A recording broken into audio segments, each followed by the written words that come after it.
I also grew up like Jared, where it was like a very strict household, except we responded in very different ways.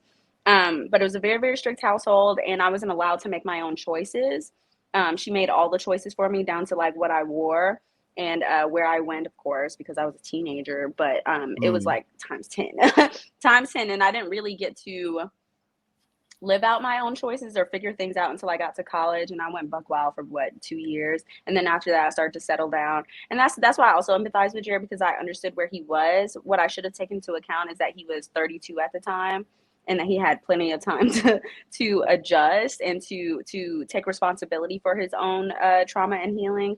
But whatever, that's neither here nor there. I just like, yeah, so I think I never really learned to completely trust my intuition, and That's real. I had really just gotten to a point, I think, during quarantine, really, where I confronted myself quite a bit, and I had to be honest about like where I was, and the things that I had been through and how they affected me, and that's really where I started my journey. So you really caught me.